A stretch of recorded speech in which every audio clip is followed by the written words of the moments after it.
अस्सलाम वालेकुम स्टूडेंट्स। उम्मीद करता हूँ कि आप सब ठीक ठाक खैरियत से होंगे।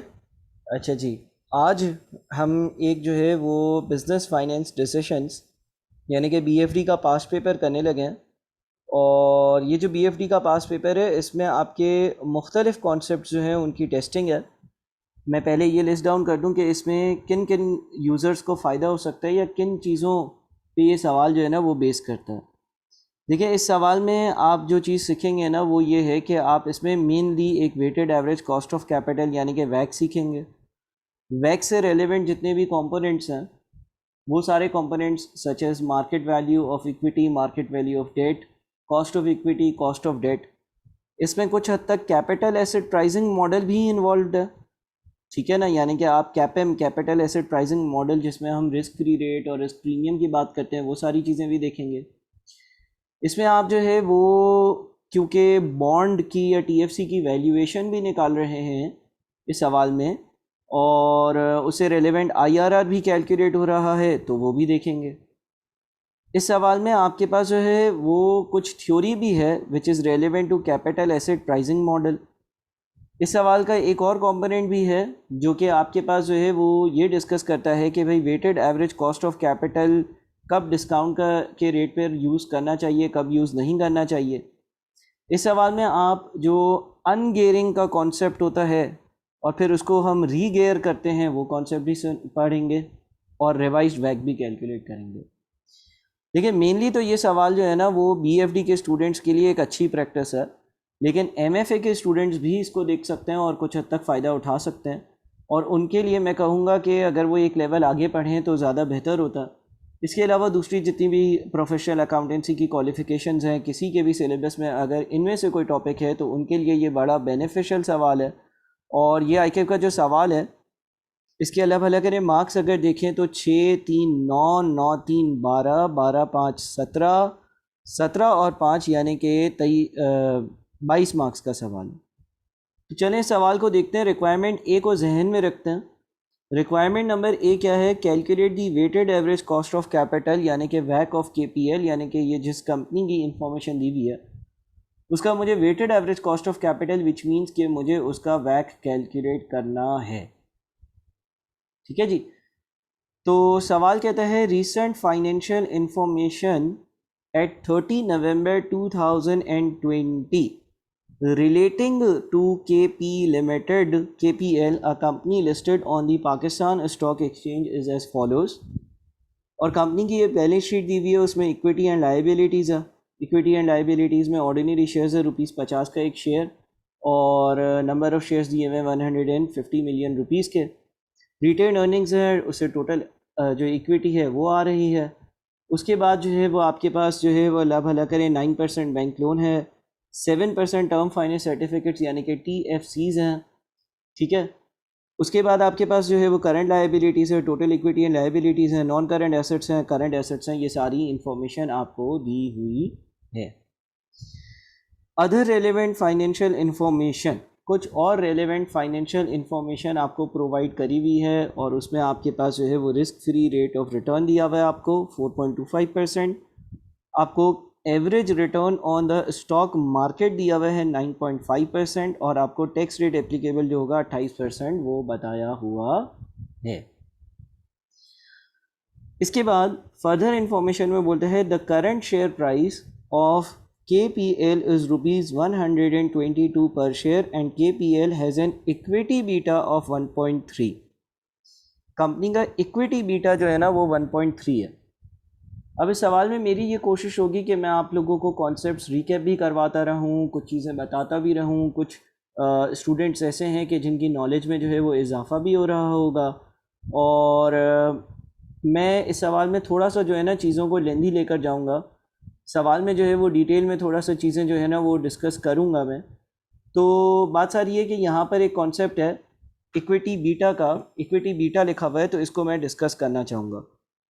अच्छा, इसको डिस्कस करने के लिए हमें जब इक्विटी बीटा दिया हुआ होता है, व्हाट इज़ इक्विटी बीटा, उसको डिस्कस करने से पहले जो है ना हमें एक बिज़नेस में जो दो तरह के रिस्क्स इन्वॉल्व होते हैं उसको भी डिस्कस करना होगा। देखिए, जब आप कोई बिज़नेस करते हैं ना और वैक कैलकुलेट करते हैं तो वैक की कैलकुलेशन में दो रिस्क के कंपोनेंट्स जो है ना वो आपने देखने होते हैं, उनको भी मैं रिकैप कर देता हूँ। अच्छा, एक आपका जो रिस्क होता है वो होता है बिजनेस रिस्क, और दूसरा जो आपका रिस्क होता है वो होता है फाइनेंशियल रिस्क। देखिए, जब हम बिजनेस रिस्क की बात करते हैं ना तो ये बिजनेस रिस्क डिपेंड करता है नेचर ऑफ बिजनेस पर, और ये हर बिजनेस ऑर्गेनाइजेशन का डिपेंडिंग कि उसका बिजनेस क्या है उस पर डिपेंड करता है। ठीक है जी। फॉर एग्जाम्पल, ये ड्यू टू सर्टेन या uncertainty about the future, uncertainty about future के अनसर्टेन बिजनेस के होने की वजह से अराइज करता। बिजनेस किस चीज़ का बिजनेस है, उस हर बिजनेस या हर इंडस्ट्री का अलग बिजनेस रिस्क होता है। फॉर एग्जांपल, अगर एक आईटी वाली बिजनेस, आईटी इंडस्ट्री में ऑपरेट करने वाला बिजनेस है या एक फूड मार्केट में ऑपरेट करने वाला बिजनेस है, तो इनके बिजनेस रिस्क अलग अलग होंगे। Business risk entirely depends upon the type of business and organisation is involve in, और आप ये कर सकते हो कि ये एक कंपनी की एबिलिटी को शो करता है कि वो क्या सफिशिएंट रेवेन्यू जनरेट कर पाएगी अपने ऑपरेटिंग एक्सपेंसेस को करने के लिए या अपने ऑपरेटिंग एक्सपेंसेस का बोझ उठाने के लिए। और ये टाइप ऑफ बिजनेस पर डिपेंड करता है, किसी इंडस्ट्री में बिजनेस रिस्क बहुत ज़्यादा होता है, किसी इंडस्ट्री में बिजनेस रिस्क बहुत ही ज़्यादा कम होता है। फाइनेंशियल रिस्क की बात करते हैं ना, तो फाइनेंशियल रिस्क जो है ना वो डिपेंड करता है कंपनी की गियरिंग पर और कंपनी के कैपिटल स्ट्रक्चर पर। और जब हम कैपिटल स्ट्रक्चर की बात करते हैं तो हम बात करते हैं कि कंपनी के पास फाइनेंसिंग में कितना डेट है और कितनी इक्विटी है। अगर डेट का कंपोनेंट ज़्यादा होगा, तो गियरिंग ज़्यादा होगी और ये वाला रिस्क ज़्यादा होगा। और इन शॉर्ट ये रिस्क क्या होता है?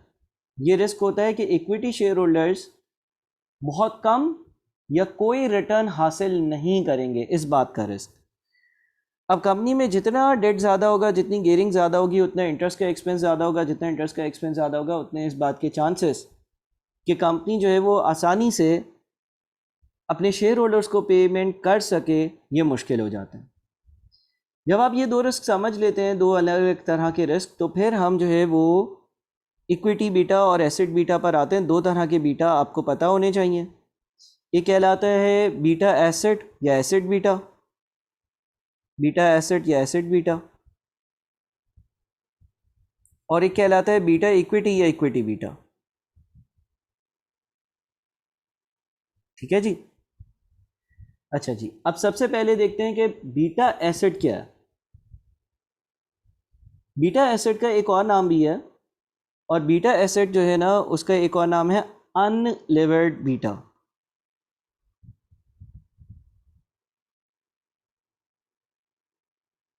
आप कह लें कि ये एक न्यूमेरिकल वैल्यू है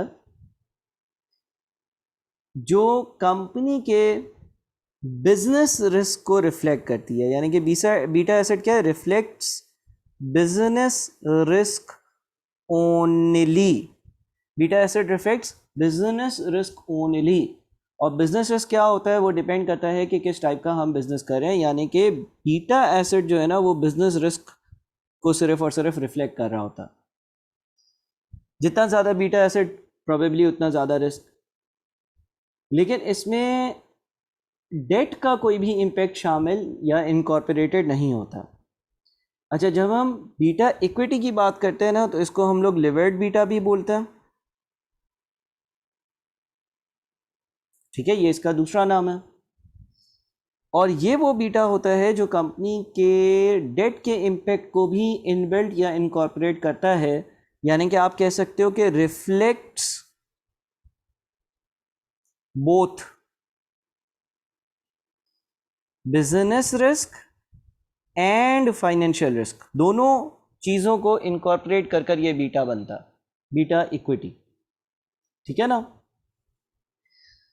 तो इसका मतलब ये हो गया कि अगर कोई गेयर्ड कंपनी होगी, अगर कोई गेयर्ड कंपनी होगी यानी कि कोई ऐसी कंपनी होगी जिसमें डेट का कोई कंपोनेंट होगा, तो डेफिनेट सी बात है उसका बीटा इक्विटी उसके बीटा एसेट से ज़्यादा होगा। क्योंकि अगर कोई गेयर्ड कंपनी होगी तो उसके पास डेट होगा तो कैपिटल स्ट्रक्चर में डेट की फाइनेंसिंग आ गई, फाइनेंशियल रिस्क होगा तो बीटा इक्विटी जो है वो, क्योंकि बिजनेस और फाइनेंशियल रिस्क दोनों को रिफ्लेक्ट करता है, तो बीटा इक्विटी बीटा एसेट से ज़्यादा आएगा। अब ये जो यहाँ पे लिखा हुआ था ना कि KPL has an equity beta of 1.3, इसका मतलब ये है कि इस कंपनी में कुछ बिजनेस रिस्क है और कुछ फाइनेंशियल रिस्क है, और उसका एक मेजर, एक इक्विटी बीटा उसका एक मेजर, उसका एक तोल है जो कि 1.3 है। जितना ज़्यादा उतना ज़्यादा बिजनेस में रिस्क होगा, और जितना ज़्यादा रिस्क होगा उतना शेयर होल्डर्स रिटर्न भी ज़्यादा डिमांड करेंगे। आगे लिखा हुआ है TFCs टर्म फाइनेंस सर्टिफिकेट्स, ये एक डेट इंस्ट्रूमेंट है, are trading on an ex interest basis यानी कि इंटरेस्ट के बगैर at 96% of the nominal value. Each TFC has a nominal value of ₹100 and is redeemable at nominal value in 7 years time at 30 November 2027। कुछ TFCs company ने issue किए हुए हैं, कितने पे ट्रेड हो रहे हैं ये हमें बताया हुआ है, उसकी रिडेम्पशन कब होगी ये हमें बताया हुआ है, और उस TFC के बारे में मतलब कुछ डिटेल्स दी हुई हैं। और TFC जो है वो एक डेट इंस्ट्रूमेंट है, ठीक है। आप जब cost of debt, market value of debt calculate करोगे तो उसमें इसको अकाउंट फॉर करोगे। फिर the KPL's finance director has explained that the weighted average after tax cost of capital WACC is the minimum average rate of return which KPL must achieve on all its existing and new operations to keep its investors happy। KPL के finance director ने ये बताया है कि weighted average cost of capital जो होता है वो minimum average rate of return होता है जो KPL जो है उसको मस्ट अचीव करना ही चाहिए अपनी एग्जिस्टिंग और नए ऑपरेशंस पर अपने इन्वेस्टर्स को खुश रखने के लिए, हैप्पी रखने के लिए। ये में बोलता है कैलकुलेटिव WACC ऑफ KPL का WACC कंप्यूट करना। तो हम पार्ट ए की सॉल्व करने की तरफ चलते हैं। जब हम पार्ट ए सॉल्व करेंगे और हम लोग जो है ना वो WACC कैलकुलेट करेंगे KPL का, तो हमें market value equity, market value debt, इन सारी चीज़ों की ज़रूरत पड़ेगी। पहले हम कुछ इक्विटी से रिलेवेंट बातें कर लेते हैं। पहले हम कुछ जो है ना वो इक्विटी से रिलेवेंट बातें कर लेते हैं कि इक्विटी से रिलेवेंट हमें क्या कंप्यूटेशंस करनी होंगी। देखिए, इक्विटी से रिलेवेंट अगर हम बात करेंगे ना तो सबसे पहले हमारे पास जो है ना वो मार्केट वैल्यू ऑफ इक्विटी होगी। मार्केट वैल्यू ऑफ इक्विटी हम WACC कैलकुलेट करने के लिए मार्केट वैल्यूज़ यूज़ करते हैं। अच्छा, मार्केट वैल्यू ऑफ इक्विटी कैसे आएगी?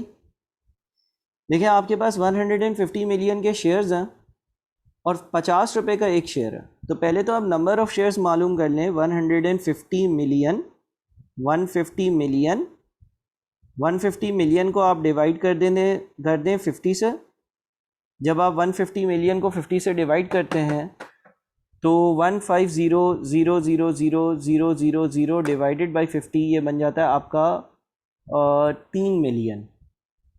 यानी कि जो नंबर ऑफ़ शेयर्स है ना आपके पास वो 3 मिलियन है, और करंट शेयर प्राइस लिखी हुई है 122 रुपये की। एक शेयर की वर्थ जो है वो 122 है। तो अगर आपके पास 3 मिलियन शेयर्स हैं और एक शेयर की वर्थ जो है वो 122 है, तो 3 मिलियन शेयर्स की टोटल जो वर्थ होगी वो हो जाएगी 122 इंटू 3 यानी कि 366 मिलियन।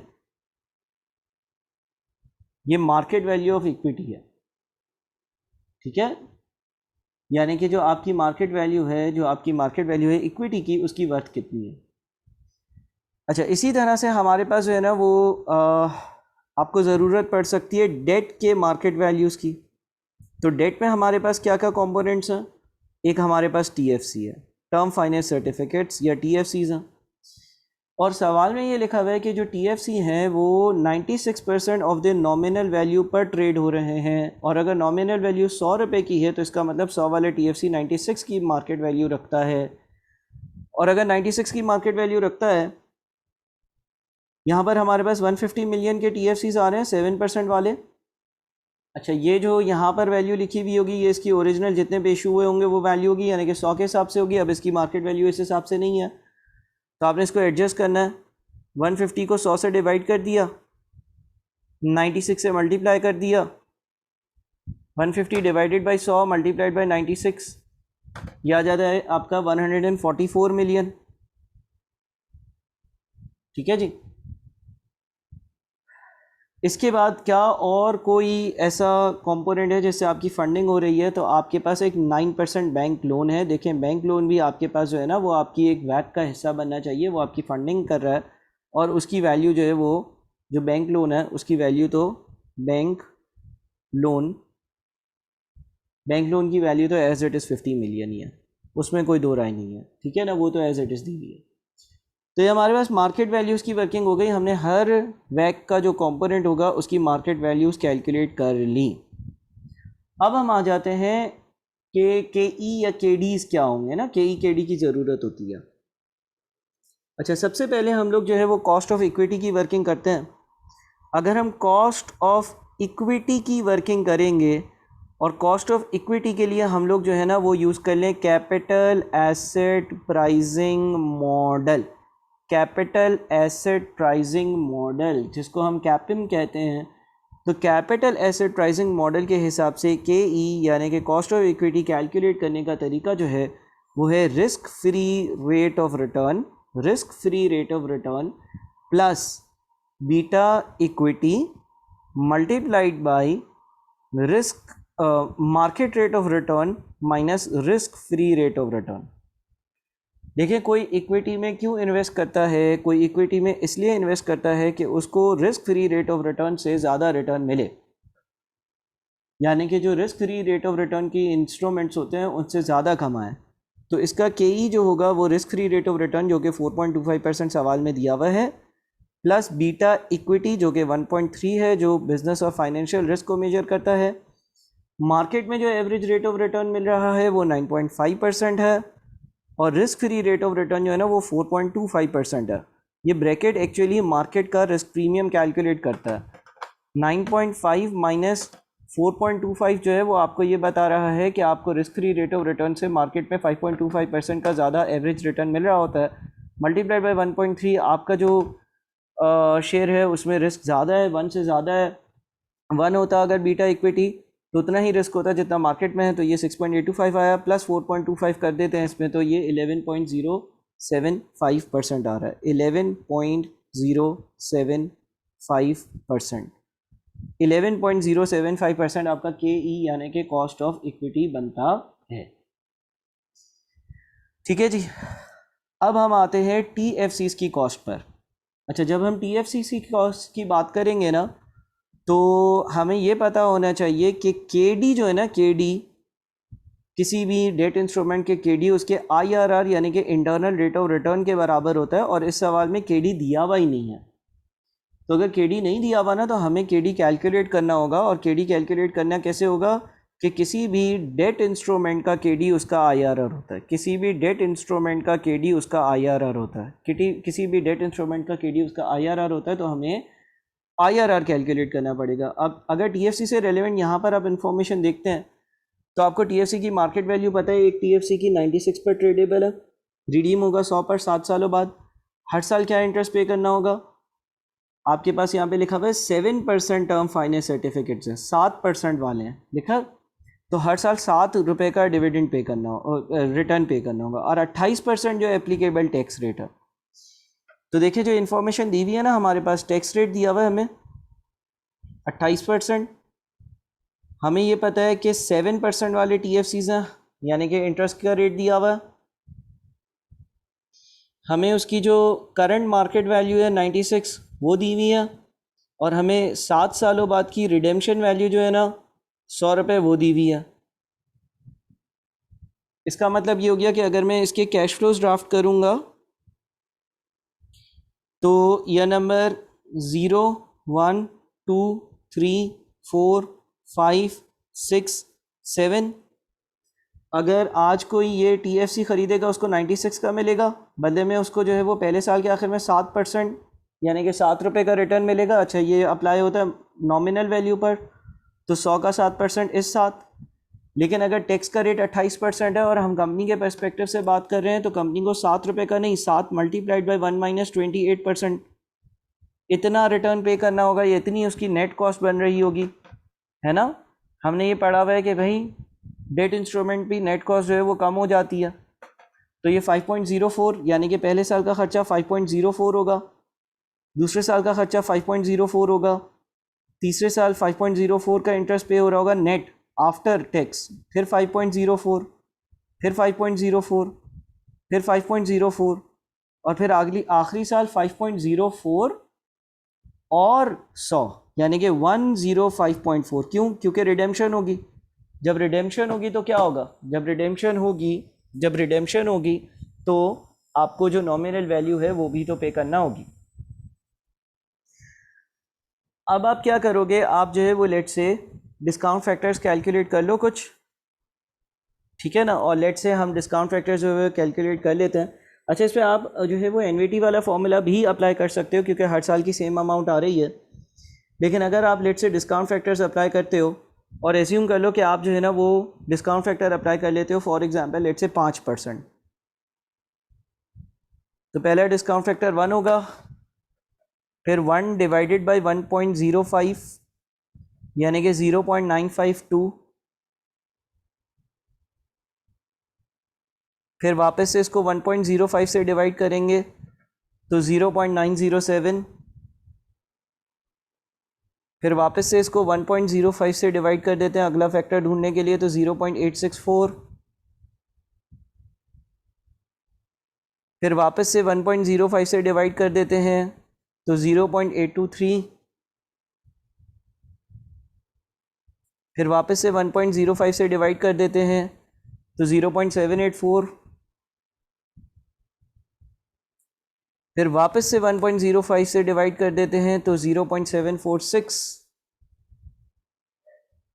फिर वापस से 1.05 से डिवाइड कर देते हैं तो 0.711। ठीक है जी। अब प्रेजेंट वैल्यूज़ निकालनी पड़ेंगी, ये -96 ही बनेगा। उसके बाद 5.04 मल्टीप्लाइड बाई 0.952 4.798, उसके बाद 5.04 मल्टीप्लाइड बाई 0.907 यानी कि 4.57, फिर 5.04 मल्टीप्लाइड बाई 0.864 यानी कि 4.35, फिर 0.823 मल्टीप्लाइड बाई 5.04 यानी कि 4.15, फिर 5.04 मल्टीप्लाइड बाई 0.784 यानी कि 3.95, फिर 5.04 मल्टीप्लाइड बाई 0.746 यानी कि 3.76, फिर 104.04 मल्टीप्लाइड बाई 0.711 यानी कि 74.68। इसको नेट ऑफ करते हैं। 4.98 plus 4.57 plus 4.35 plus 4.15 plus 3.95 plus 3.76 plus 74.68 minus 96, ये बनता है 4.26। अच्छा सर, क्या इतना इस तरह का तरीका हम एग्ज़ाम में यूज़ करेंगे? नहीं बेटा, आप इसका शॉर्टकट भी यूज़ कर सकते हो। सर शॉर्टकट क्या है? गौर से सुनना। देखो ईयर 1 2 3 4 5 6 7, अच्छा 7 वाली अमाउंट के दो हिस्से कर दो। 7 वाली अमाउंट में एक है 5.04 और एक है 100, ठीक है। अब अगर आपके पास हर साल सेम अमाउंट है, हर साल सेम अमाउंट है, हर साल सेम अमाउंट है, हर साल सेम अमाउंट है, तो उसकी डिस्काउंटिंग के लिए एक फॉर्मूला यूज़ हो सकता है ऑर्डिनरी एनवीटी की प्रेजेंट वैल्यू वाला, जो फॉर्मूला है P is equals to R multiplied by 1 minus 1 plus i power minus n upon i. ठीक है जी। और आप क्या करो, 5.04 multiplied by 1 minus 1 plus 5% power minus 7 divided by 5%। जब आप ये करोगे तो ये नंबर 1 2 3 4 5 6 7 वाले 5.04 ज़ीरो पर आ जाएंगे। इसके अलावा आपके पास यह नंबर 7 पर भी 100 रुपये, उसको अगर 0 पे लेकर आना है तो इसको डिवाइड कर देंगे हम 1 प्लस 5% है, 1 प्लस 5% पावर 7 से। ये हम सेपरेटली कर रहे हैं इसलिए क्योंकि यहाँ पर सिर्फ सिंगल 100 रुपये थे जिसको 0 पे लेकर आना था।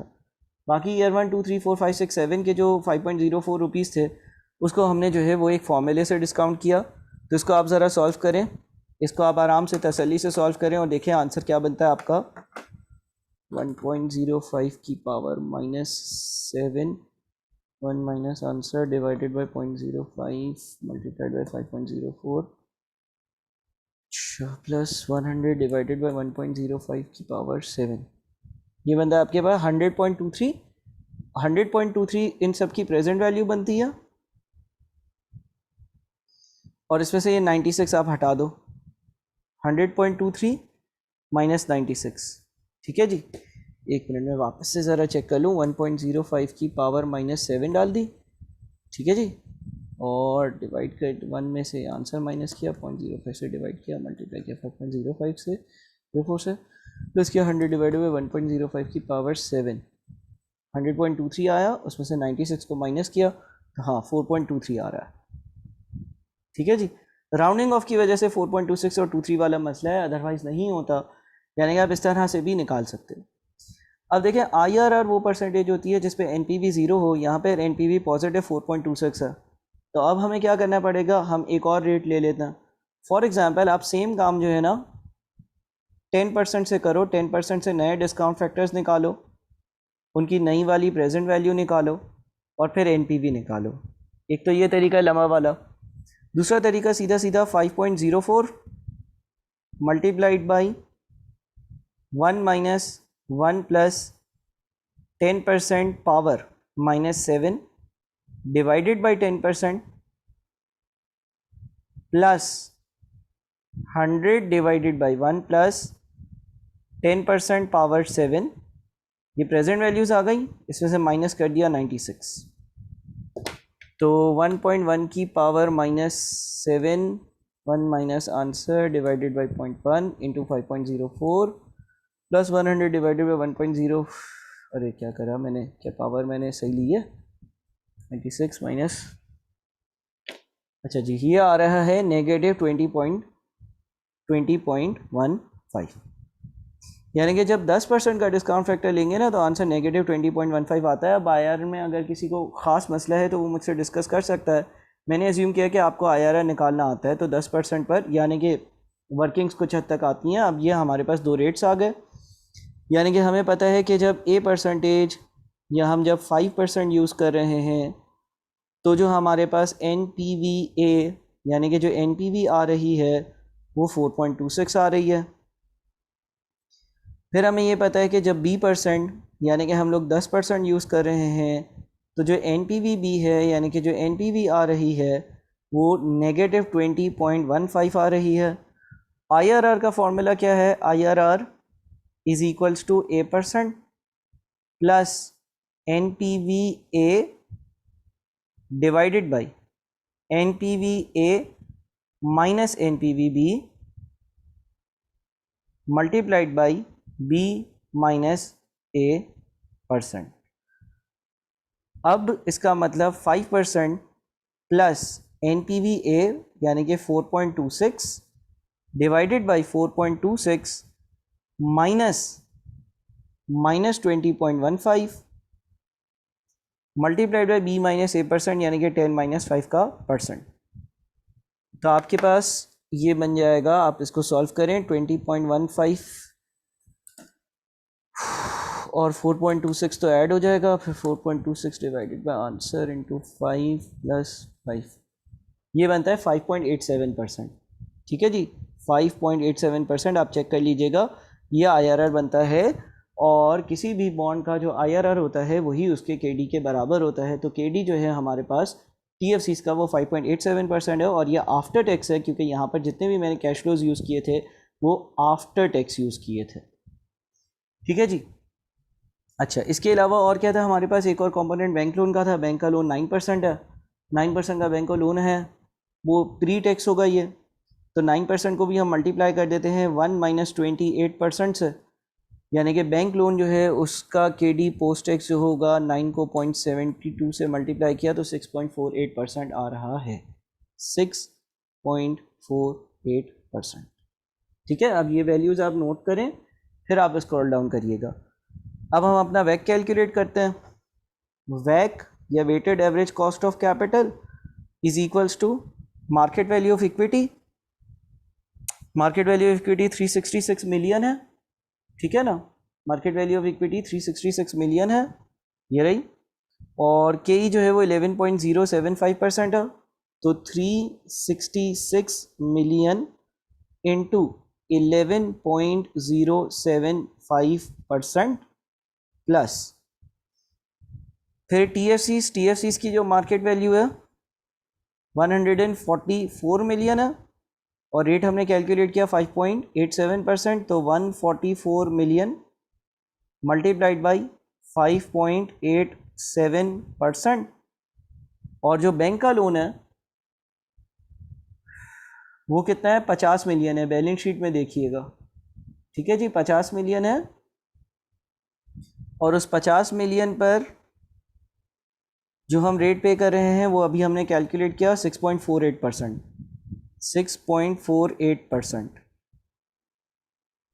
डिवाइडेड बाई 366 प्लस 144 प्लस 50, और ये सारे मिलियंस में। हाँ, तो 366 into 11.075% plus 144 into 5.87% plus 50 into 6.48% divided by 366, 144 और 50 का टोटल, यानी कि ये आएगा हमारा वैक बन रहा है 9.33%। 9.33% ये हमारा weighted average cost of capital या वैक बन रहा है, जो आपसे पहले पार्ट में पूछा गया था। दूसरे पार्ट पर बढ़ते हैं। सवाल का जो दूसरा पार्ट है बोलता है explain the purpose of the capital asset pricing model and discuss the weaknesses of CAPM as a way of estimating KPL's KPL's required return to its shareholders।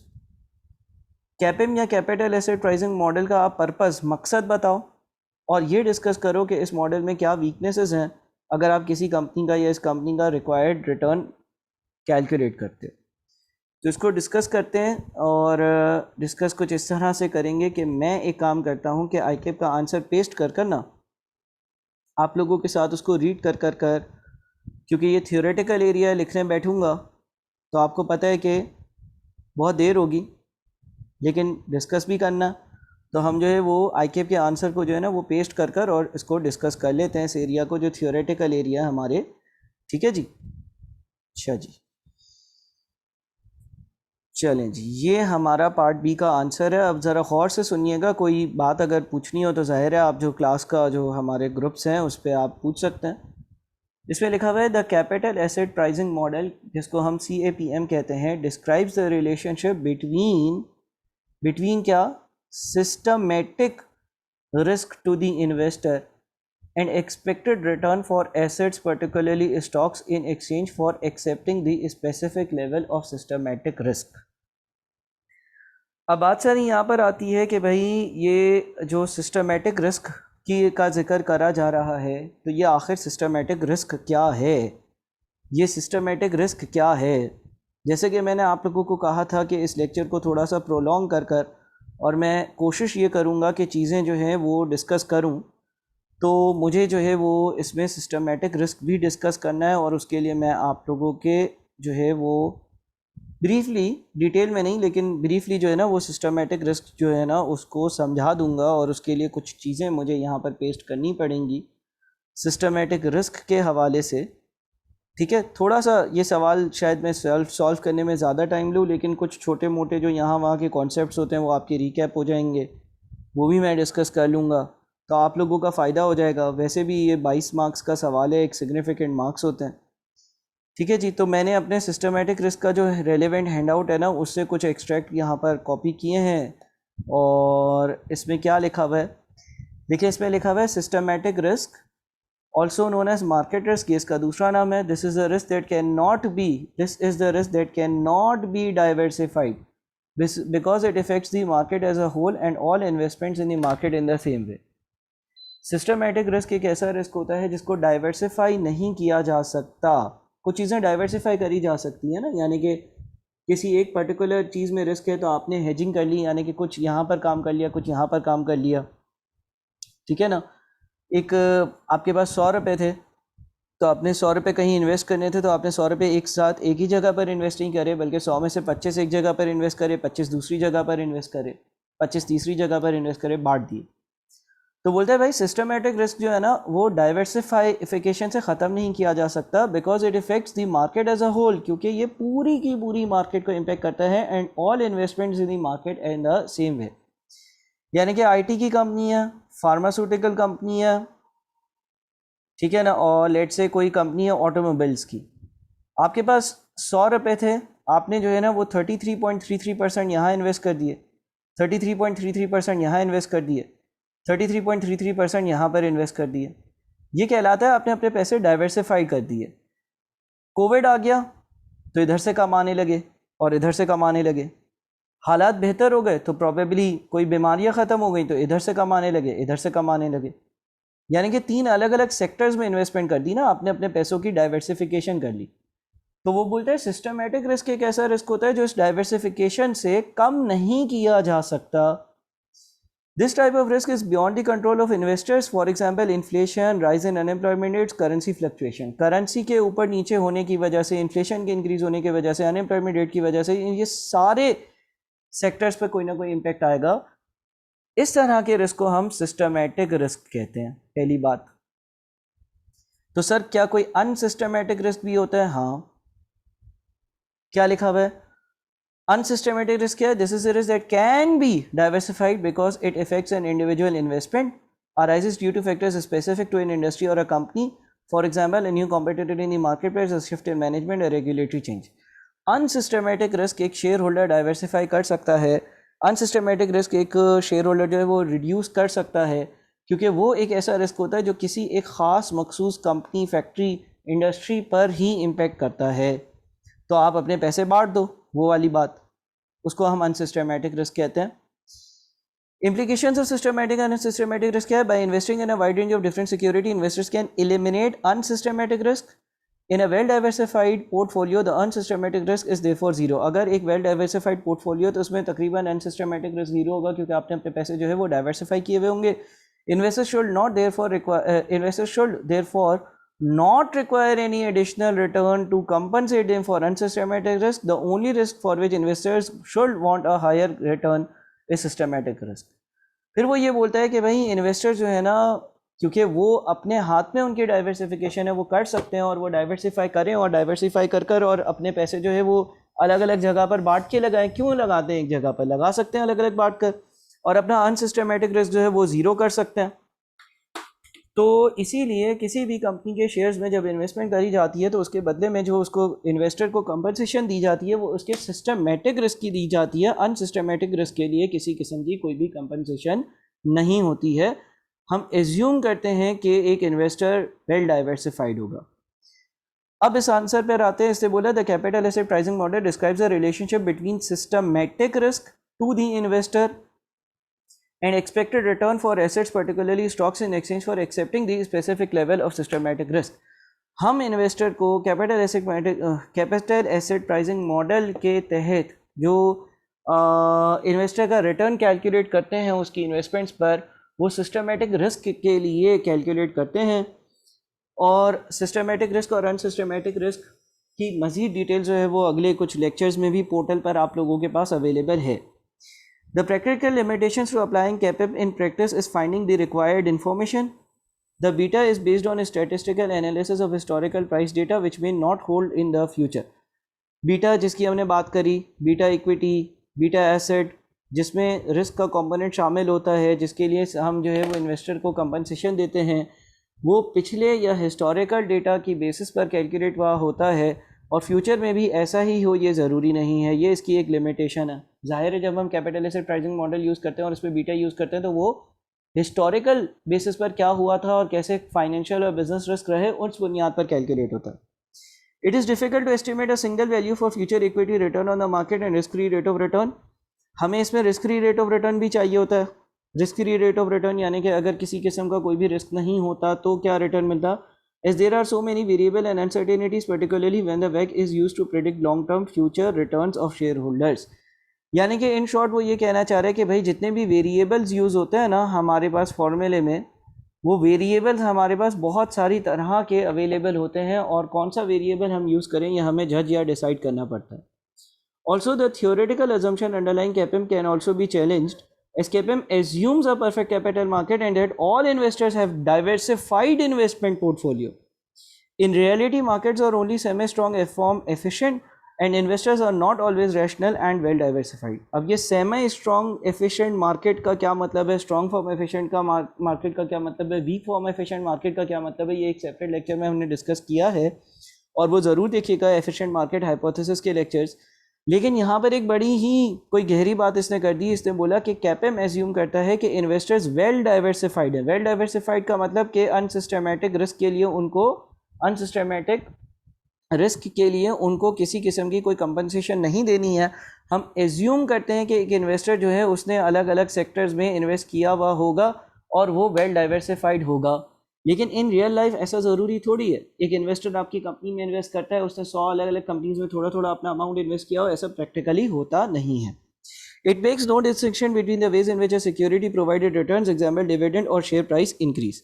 अच्छा, जो यहाँ से रिटर्न कैलकुलेट होता है ना, कैपएम से जो रिटर्न की परसेंटेज कैलकुलेट होती है, उसमें हम एज्यूम करते हैं कि जो रिटर्न मिल रहा है वो डिविडेंड्स की फॉर्म में भी मिल सकता है और शेयर प्राइस की वैल्यू के इंक्रीज के फॉर्म में भी मिल सकता है.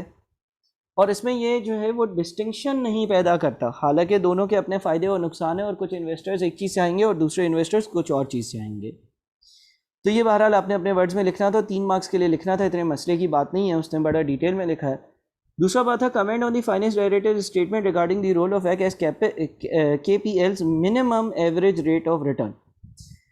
फाइनेंस डायरेक्टर ने कमेंट पास किया था. The KPL's finance director has explained that the weighted average after tax cost of capital WACC is the minimum average rate of return which KPL must achieve on all its existing and new operation to keep its investors happy.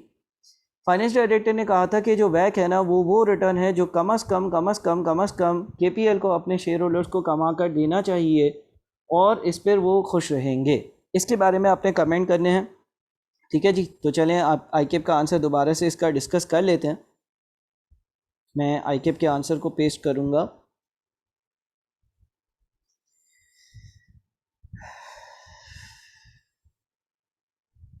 अच्छा जी जनाब, इस part में लिखा गया है कि the weighted average cost of capital या WACC represents the average return required by providers of finance in exchange for accepting the current risk of a company's business or operation risk and the way it is financed by debt and equity measured by its level of gearing या financial risk. तो वो कहता है कि WACC जो है ना वो मुझे बताता है कि भाई मेरे जो इन्वेस्टर्स हैं वो एवरेज रिटर्न क्या चाहते हैं based on current business risk and financial risk. यानी कि जो मैं बिज़नेस कर रहा हूँ उसके इनहेरेंट रिस्क्स और जैसा मेरा कैपिटल या गियरिंग का रेशो है उन दोनों चीज़ों को अकाउंट फॉर करके ये कैलकुलेट होता है. ठीक है. If the business fails to achieve return measured by the annual WACC percentage through the payment of dividend gains in the share price and interest payments, then investors may sell their investment and invest in alternative investments which deliver a higher rate of return for this level of risk. अगर एक business WACC के जितना return अपने share holders को या जो providers of finance उनको deliver करने में नाकाम हो जाए तो उस केस में ऐसा हो सकता है कि कंपनी के शेयर्स लोग बेच दें और कंपनी से पैसा निकाल लें, जिसकी वजह से कंपनी को नुकसान होगा. कंपनी जो है उसके शेयर प्राइसेस जो हैं वो डिप हो जाएंगे. रिटर्न किस तरह से आ सकते हैं? डिविडेंड पे किया जाए, शेयर प्राइस में कोई गेन हो या फिर इंटरेस्ट की पेमेंट हो रही है. Therefore, the WACC is a minimum required return or floor which must be generated on its current operations. तो बोलता है कि हाँ बिल्कुल ऐसा ही है कि ये मिनिमम रिटर्न है. मिसाल के तौर पर आपका WACC 15%, इसका मतलब आपके डेट और इक्विटी प्रोवाइडर्स 15% कमाना चाह रहे हैं. आप उनको 10% साल के आखिर में कमा कर देते हो तो जाहिर सी बात है वो शायद आपकी कंपनी के शेयर्स जो हैं उसको बेच दें.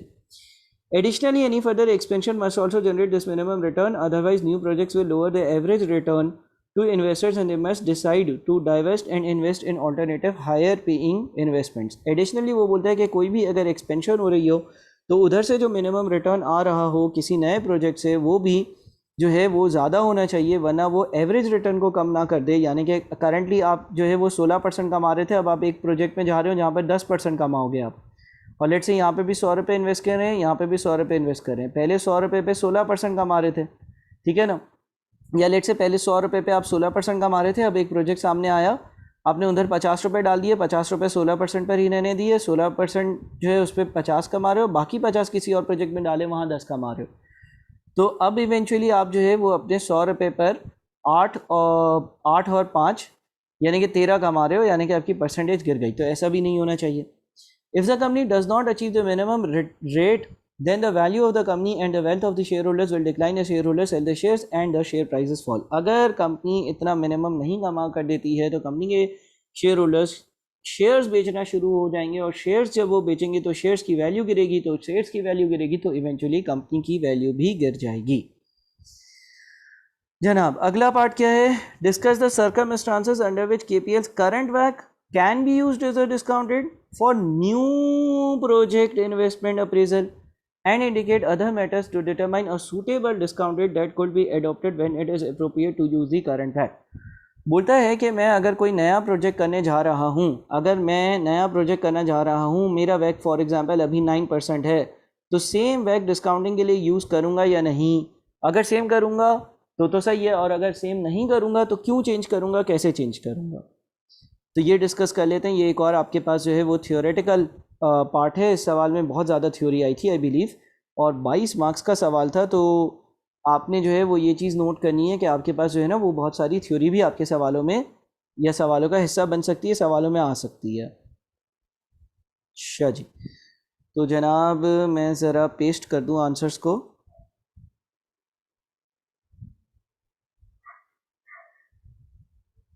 अच्छा जी, देखिए क्या लिखा हुआ है। लिखता है the weighted average cost of capital वैक is based on the current level of business systematic risk and finance risk. ठीक है, ये हमने पढ़ लिया। देयरफॉर द करंट वैक can only be used for new project investment appraisal if, देखिए कहता है कि जो वैक है ना वो कंपनी के करंट जो बिजनेस रिस्क हैं और जो करंट कंपनी के फाइनेंशियल रिस्क हैं उस पर बेस करता है। तो करंट वैक इन कंडीशंस में यूज़ किया जा सकता है।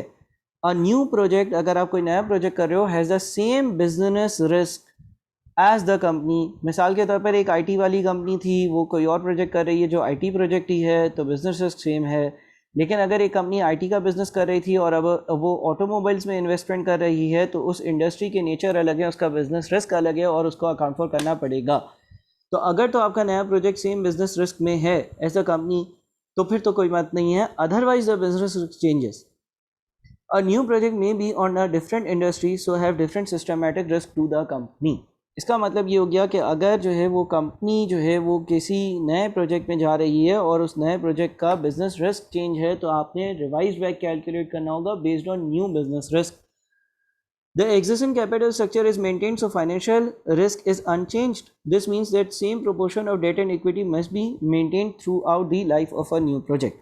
मिसाल के तौर पर आप करंटली जो आपका वैक कैलकुलेट हुआ था ना, उस वैक में आपके पास जो है ना वो 80 का डेट 80 बोल रहा हूँ 80 की इक्विटी थी और 20 का डेट था, यानी कि ये आपका कैपिटल स्ट्रक्चर था या डेट टू इक्विटी रेशो 2:8 था। अब एक नया प्रोजेक्ट है जिसमें 50 रुपये की ज़रूरत है। अगर तो आप ये नया प्रोजेक्ट स्टार्ट करने के लिए नई 40 की इक्विटी और नया 10 का डेट लेकर आते हो, यानी कि उसी रेशो में 1:4 या 2:8 का ही रेशो बना ना, सेम रेशो में नई फाइनेंसिंग ऑब्टेन करते हो फॉर द न्यू इन्वेस्टमेंट, तो फिर तो बात ठीक है, फाइनेंस रिस्क मेंटेन होगा और करंट एग्जिस्टिंग कैपिटल स्ट्रक्चर के हिसाब से फाइनेंस रिस्क चेंज नहीं होगा, तो करंट वैक यूज़ हो सकता है अगर बिजनेस रिस्क भी चेंज नहीं हुआ। लेकिन अगर ये रेशो चेंज होता है तो नया वैक कैलकुलेट करना पड़ेगा। अ न्यू प्रोजेक्ट में alter the company's beta factor which will change the current वैक। नया वाला प्रोजेक्ट जो है कंपनी का बीटा फैक्टर चेंज कर सकता है, जिसकी वजह से नया वैक कैलकुलेट करना होगा। बीटा फैक्टर क्या होता है? Beta equity. बीटा इक्विटी क्या होता है? बिजनेस रिस्क और फाइनेंशियल रिस्क की बेसिस पर कैलकुलेट होता है, तो कोई भी एक चीज़ चेंज होगी तो बीटा इक्विटी चेंज होगा, बीटा इक्विटी चेंज होगा तो वैक चेंज होगा. Where the business risk of an investment project is different, a project specific discount rate should be determined by recalculating the WACC of the beta of a company which exhibits similar risk as the new project. अगर company का business risk change होता है तो नया वैक calculate करने के लिए पहले एक ऐसी सिमिलर कंपनी ढूंढनी पड़ेगी जो ऐसा ही बिजनेस करती है जिस तरह के प्रोजेक्ट में मैं इन्वेस्टमेंट करना चाह रहा हूँ, और फिर अपना वैक कैलकुलेट करना होगा. A new project may require additional debt or equity finance which will change the current WACC. Where an investment project will be financed using the same proportion as debt and equity as the company is currently funded, it will have the same financial risk and the current WACC can be used as a discount rate in the appraisal. However, if the preparation of debt and equity is forecast to change, then the WACC should be recalculated based on the new forecast levels of debt and equity. Again अगर आपका जो debt to equity का ratio है वो change हो जाएगा, अगर date to equity का जो रेशो है वो चेंज हो जाएगा तो फाइनेंस रिस्क चेंज होगा और नया वैक कैलकुलेट करना पड़ेगा. चलें जी, आखिरी पार्ट मेरे ख्याल में है अब. बोलते हैं the directors are considering diversifying यानी कि कोई नया काम कर रहे हैं, इनटू अ न्यू प्रोजेक्ट, एक नया प्रोजेक्ट करने जा रहे हैं, into a new product area, नए तरह का कोई प्रोडक्ट लॉन्च कर रहे हैं, and have identified a similar company with an equity value of 540 million, debt value of rupees 140 million and equity beta of 2.71. Directors एक नया प्रोडक्ट लॉन्च करने जा रहे हैं, एक नया एरिया में जा रहे हैं, इसका मतलब बिजनेस रिस्क चेंज होगा.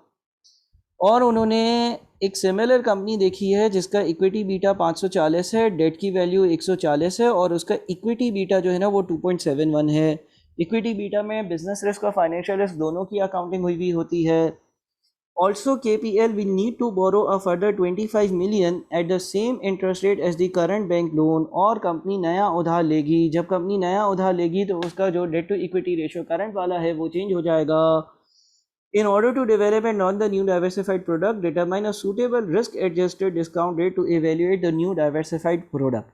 अब देखिए इस इंफॉर्मेशन के हिसाब से आप कोई जो है वो नया काम करने जा रहे हो. मैं यहाँ पर इसका लास्ट पैराग्राफ ज़रा वापस से जो है मेरे ख्याल में पेश कर दूँ ताकि आप लोगों के सामने सवाल हर वक्त रहे. ठीक है, आप कुछ नया काम करने जा रहे हो और जब आप वो नया काम करने जा रहे हो तो हो सारा भाई ये रहा है कि आपका बिजनेस रिस्क और फाइनेंशियल रिस्क दोनों चेंज हो रहे हैं. मैं पास पेपर का रेलेवेंट एरिया यहाँ पर दोबारा से पेश कर रहा हूँ ताकि जब हम क्वेश्चन को सॉल्व करें ना तो आप लोगों को मसला ना हो. वैसे आप लोगों ने जो है ना वो अपने सामने विंटर 2020 का क्वेश्चन नंबर 1 लाजमी रखना है जब आप ये वीडियो देख रहे हो. ठीक है जी, तो ये आपके पास जो है ना वो सवाल आ रहा है. अच्छा जी, अब हो ये रहा है कि भाई मुझे अपना नया जो वैक होगा ना वो कैलकुलेट करना. अच्छा, अब हम करेंगे ये कि देखें यहाँ पर आपके पास जो बीटा इक्विटी दिया हुआ है, यहाँ पर जो बीटा इक्विटी मेंशन है ना वो 2.71 है. अच्छा, बीटा इक्विटी क्या होता है? बीटा इक्विटी में बिजनेस रिस्क भी होता है और फाइनेंशियल रिस्क भी होता है. अच्छा, इसका मतलब ये वाला बीटा इक्विटी जो कैलकुलेट हुआ होगा ना वो इस पर्टिकुलर कंपनी के हिसाब से जिसके बारे में मेरे पास इंफॉर्मेशन है उसके बारे में कैलकुलेट हुआ होगा. अब मैं नया प्रोडक्ट लॉन्च करने जा रहा हूँ जो उस सिमिलर कंपनी के प्रोडक्ट से तो सेम है, यानी कि बिजनेस रिस्क तो वही होगा, लेकिन फाइनेंशियल रिस्क तो मेरे कैपिटल स्ट्रक्चर पर डिपेंड करता है, फाइनेंशियल रिस्क उसके कैपिटल स्ट्रक्चर पर थोड़ी डिपेंड करता है. तो सर फिर क्या करेंगे? फिर आप ये करोगे कि एक फॉर्मूला आपके पास होगा, beta asset is equals to beta equity, ये किसी ना किसी लेक्चर में भी डिस्कस किया होगा, multiplied by market value of equity divided by market value of equity plus market value of debt multiplied by 1 minus T bracket में. ये जो कंपनी है ना जो सिमिलर बिजनेस करती है इसका बीटा इक्विटी पता है ना आपको, आप इससे इसका बीटा एसेट ढूंढ लो. तो 2.71 मल्टीप्लाइड बाई 540 डिवाइडेड बाई नीचे आएगा 540 प्लस 140 मल्टीप्लाइड बाई 1 माइनस 28%. ठीक है जी, तो ज़रा इसको सॉल्व करते हैं. 1 माइनस 28% 0.72 इंटू 140 प्लस 540 फिर 540 डिवाइडेड बाय आंसर इंटू 2.71, ये बन जाएगा आपके पास 2.28 समथिंग 284. आपका बीटा एसेट जो है ना ये जो सिमिलर कंपनी थी इसका बीटा एसेट जो है ना वो 2.284 है। और बीटा एसेट में क्या होता है, सिर्फ और सिर्फ बिजनेस रिस्क होता है। ठीक है जी। अब आपने क्या करना है, आपका ये स्टेप नंबर 1 हो गया। अब आपको पता चल गया जो बिजनेस मैं करने जा रहा हूँ उसका बीटा एसेट कितना है, उसका बीटा एसेट 2.284 है। अच्छा, जो बिजनेस मैं करने जा रहा हूँ जाहिर है वो मैं अपने इक्विटी स्ट्रक्चर, अपने कैपिटल स्ट्रक्चर के हिसाब से करूँगा। मार्केट वैल्यू ऑफ इक्विटी मेरे पास कितनी थी, आप अगर सवाल देखोगे आपके पास जो है वो आपने सवाल सॉल्व किया और आपके पास 366 की मार्केट वैल्यू ऑफ इक्विटी थी। अच्छा, आपके पास बैंक लोन कितना होगा, बैंक लोन पहले से कितना था, पहले से कितना था 50, और आपने इस नए प्रोजेक्ट के लिए लिखा हुआ है कि 25 का मैं मज़ीद बैंक लोन लूँगा, तो इसका मतलब ये हो जाएगा 75 का बैंक लोन, नया वाला ना जब आप लोन ले लोगे। अच्छा, आपके TFCs की वैल्यू क्या बन रही थी, आपने 144 कैलकुलेट करी थी, तो आपके पास वैल्यू ऑफ इक्विटी जो है वो 366 है, और वैल्यू ऑफ डेट जो है ना उसमें दो चीज़ें हैं, 144 और 75। तो 75 और 144 यानी कि आपका जो वैल्यू ऑफ डेट है ना वो 219 है। ठीक है ना, ये आपका कैपिटल स्ट्रक्चर है भाई। आप जो बीटा इक्विटी कैलकुलेट करो वो अपने कैपिटल स्ट्रक्चर के साथ कैलकुलेट करो। अब बीटा इक्विटी का क्या फॉर्मूला है, देखिए ये सारी साइड चीज़ें जो है वो लेफ्ट साइड पर आएंगी, बीटा एसेट से मल्टीप्लाई होंगी, तो ये हो जाएगा बीटा एसेट, ठीक है ना, मल्टीप्लाइड बाई, और ऊपर अब आ जाएगा market value of equity plus market value of debt multiplied by 1 minus tax rate divided by market value of equity. अच्छा जी, तो बीटा इक्विटी हमारा बन जाएगा बीटा एसेट यानी कि 2.284 multiplied by market value of equity, market value of equity यानी कि 366 plus market value of debt यानी कि 219 multiplied by 1 minus tax rate यानी कि आप इसको लिख दो 1 minus 28% divided by market value of equity यानी कि 366। ठीक है जी, तो ये आपके पास जो है वो 219 into 0.72 plus 366 divided by 366 into 2.284, यह आ जाता है 3.27, मेरे ख्याल में 3.268 या 3.27। ठीक है, आपने क्या किया, आपने जो सिमिलर बिजनेस करने वाली कंपनी थी उसका बीटा एसेट कैलकुलेट किया, बीटा एसेट पे सिर्फ बिजनेस रिस्क था, उसमें आप अपने कैपिटल स्ट्रक्चर का आपने अकाउंट फॉर कर अपना बीटा इक्विटी कैलकुलेट कर लिया जो कि 3.268 बन रहा है। अब आपने अपना जो है वो KE कैलकुलेट कर लिया, risk free rate of return which is 4.25%, मैं capital asset pricing model use कर रहा हूँ, प्लस 3.268 मल्टीप्लाइड बाई 9.5%, ये मार्केट का रेट ऑफ रिटर्न सवाल में पहले ही गिवन है, माइनस 4.25%, तो आपका जो KE आता है नया वाला वो 21.41% आता है। ठीक है, क्या आ गया। अब आप अपना वैक कैलकुलेट कर लो, कैसे वैक कैसे आएगा, वैक is equals to 366 million multiplied by 21.41% plus 75 million का जो बैंक लोन है उस पर आपने कितना इंटरेस्ट देना था, 9% इंटू 1 माइनस 28%, है ना, ये 75 मिलियन है।